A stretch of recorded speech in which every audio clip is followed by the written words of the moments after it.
Hello friends, welcome back Hindi India धर्म and science with Jolly 24। I hope so guys आप सभी स्वस्थ होंगे, मस्त होंगे, जबरदस्त होंगे। हर रोज़ अपनी ज़िंदगी में नई नई खुशियों का वेलकम कर रहे होंगे। दोस्तों, आज हम बात करेंगे मृत्यु के बारे में कि मृत्यु कब होती है, कैसे होती है और क्या इसका टाइम पहले से फिक्स होता है। तो हाँ, बिल्कुल होता है, इसी पर चर्चा करेंगे। लेकिन उससे पहले गाइस, अगर आपने मेरा चैनल अभी तक नहीं सब्सक्राइब किया हो तो प्लीज़ सब्सक्राइब माय चैनल और बेल आइकन ज़रूर से ज़रूर प्रेस करें। दोस्तों, अब बात करते हैं मृत्यु के बारे में। क्या मृत्यु का स्थान और समय पहले से निश्चित होता है? जी हाँ, 101% पहले से ही निश्चित होता है। जिस डेट, जिस टाइम, जिस वक्त, जिस जगह आपका जन्म होता है, उसी समय, उसी डेट में आपकी मृत्यु निश्चित हो जाती है। हाँ, स्थान परिवर्तन ज़रूर होता है लेकिन टाइम फिक्स हो जाता है। और यहाँ तक बहुत लोगों का तो टाइम ये भी देखा गया है कि जिस डेट और जिस टाइम पे, जिस दिन, यहाँ दिन तक का तय हो जाता है कि दिन में जो है उनकी मृत्यु होती है, सेम उसी दिन वो मृत्यु, जिस दिन उनका जन्म होता है सेम उसी दिन जो है उनकी मृत्यु भी होती है। इसके अलावा मृत्यु का समय भी पहले से निश्चित हो जाता है और मृत्यु के टाइम, इंसान का जन्म का टाइम 19-20 का अगर फ़र्क होगा तो होगा, नहीं तो मैंने बहुत लोगों को ये जो है मतलब मैं खुद जो है इस चीज़ में देखा है, टाइम भी अंदाजा है।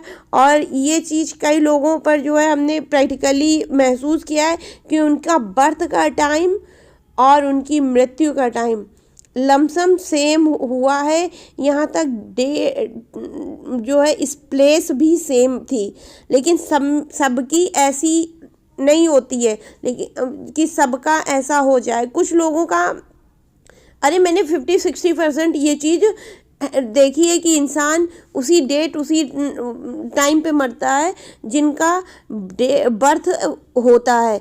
इसके अलावा मृत्यु एक ऐसी स्थिति है, इंसान कहता है ज़िंदगी एक बार मिलती है, लेकिन मेरे अकॉर्डिंग से ज़िंदगी आपको हर रोज़ मिलती है, हर दिन मिलती है। जब आप सो करके उठते हैं, नई सांस लेते हैं, तो आपको एक नई ज़िंदगी, एक दिन का नया जीवन मिल रहा है। लेकिन मृत्यु इंसान की पूरे जीवन काल में एक ऐसी दुखद होने वाली घटना है जो संपूर्ण जीवन में एक बार घटती है।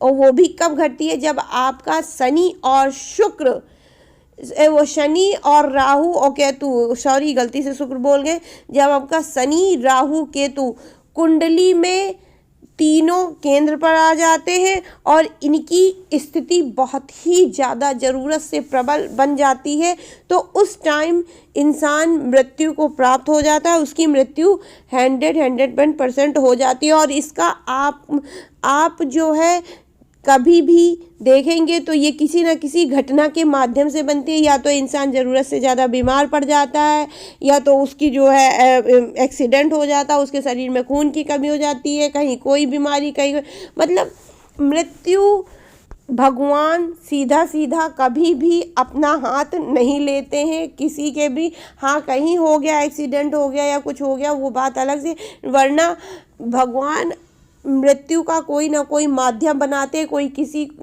को कुछ हो जाता है, किसी को कुछ हो जाता है और तब इंसान जो है मृत्यु को प्राप्त हो जाता है। इसके अलावा जब इंसान की मृत्यु होती है तो वो सूक्ष्म शरीर, जीवात्मा के रूप में इस संसार की चक्रव्यूह में या इस संसार के माया मोह वाले बंधन से मुक्त होकर के संसार में आत्मा के रूप में विलुप्त हो जाता है। इसी संसार में आत्मा के रूप में खो जाता है।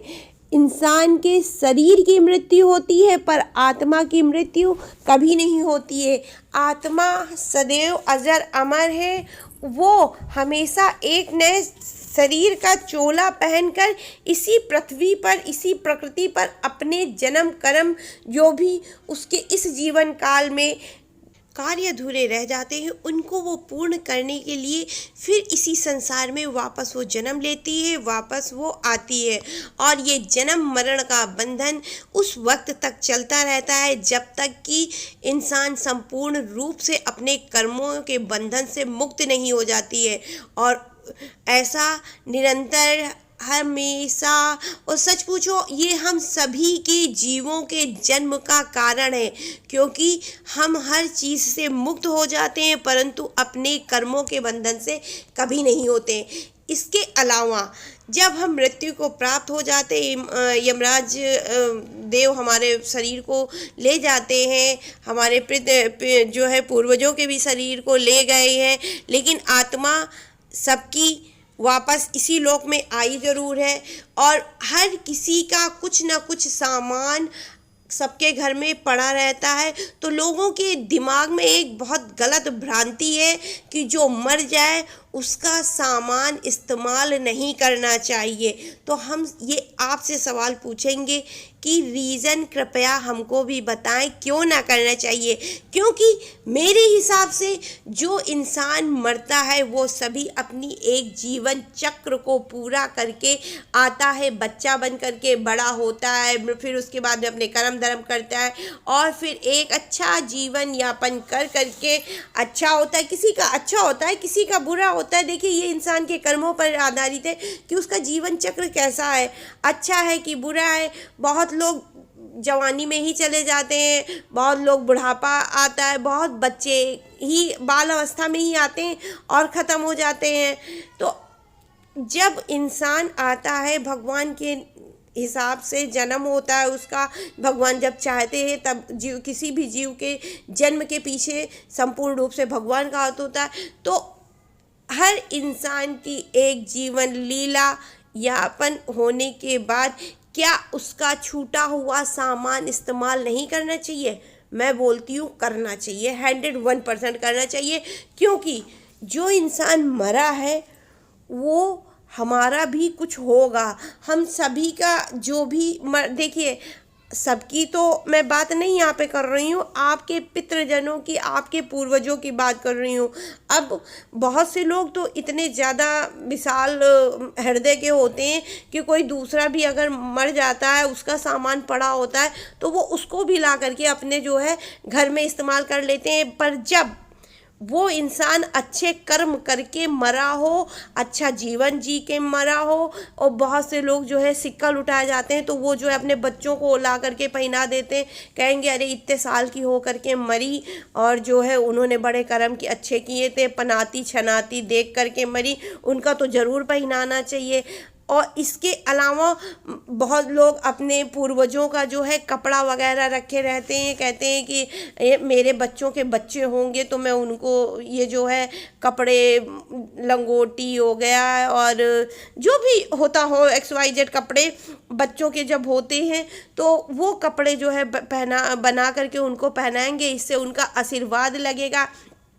तो जब हर चीज़ में हम अपने पूर्वजों का आशीर्वाद ढूंढते हैं तो सामान क्यों ना इस्तेमाल करने चाहिए। और जो लोग बोलते हैं कि मरे हुए लोगों का सामान ना इस्तेमाल करना चाहिए, तो उनसे बस एक सवाल, क्यों भैया तुम्हारे माँ बाप नहीं मरे थे क्या?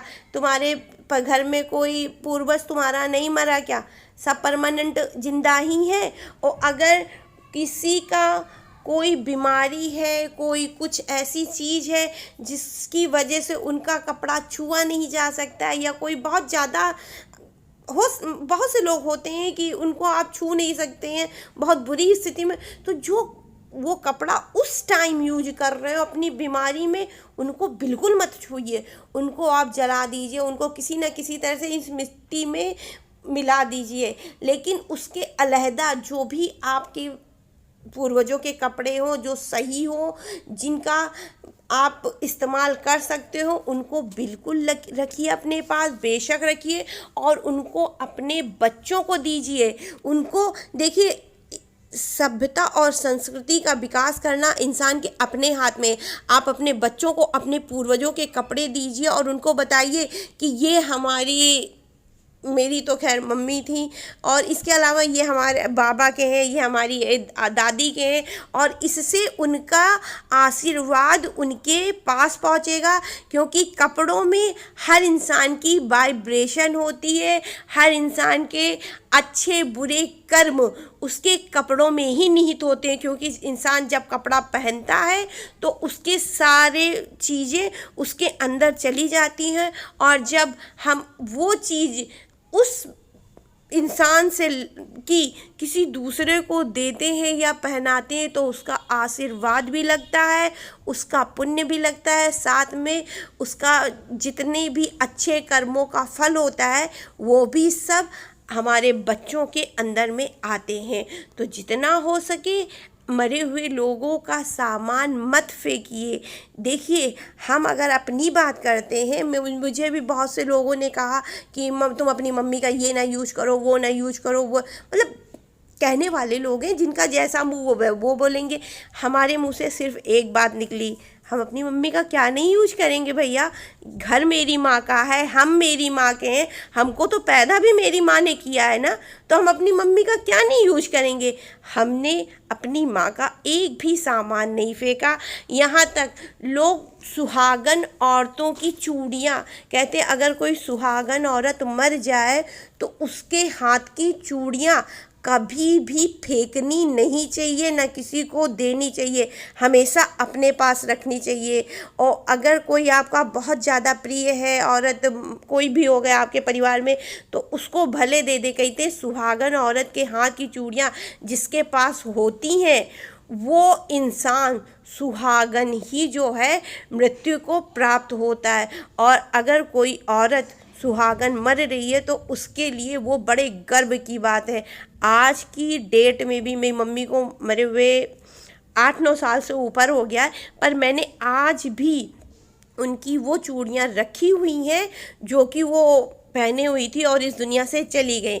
तो कोई भी किसी भी इंसान का मरा हुआ, मतलब जो इंसान मर जाते हमारे परिजन, उनका सामान बेकार नहीं होता है। जब वो जिंदा थे तो हमारे थे, मरने के बाद भी वो हमारे ही रहेंगे, किसी दूसरे के नहीं।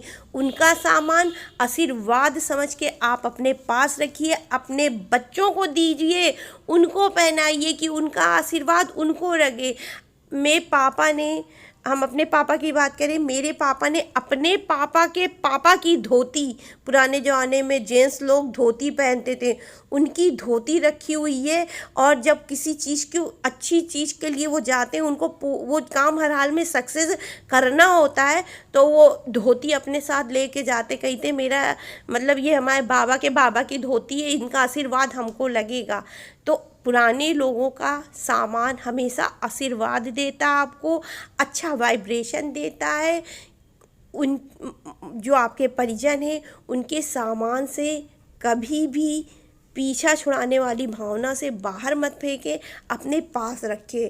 और अगर आप अपने पास नहीं रख सकते तो किसी एक संदूक या पेटी में रख दें, या किसी को दान दे दें। कपड़े अगर किसी को दान देने वाले हैं तो आप उसको दान भी दे सकते हैं। लेकिन किसी के भी कहने या सुनने पे कोई आपको कह दे अरे इसमें भूत बैठ जाएगा, प्रेत हो जाएगा, ये हो जाएगा, वो हो जाएगा, किसी की भी कही सुनी बातों पर ध्यान न दें। आई होप सो गाइस आपको मेरी ये वीडियो पसंद आएगी, और पसंद आए तो please like share and comment my channel, और नए हो तो सब्सक्राइब करें। और फिर से एक बात, अपने लोगों से प्यार करें, वही आपका जीवन है, क्योंकि गैर कोई आप किसी के काम नहीं आता है, अपने ही अपनों पे जान देते हैं। राधे राधे गाइस।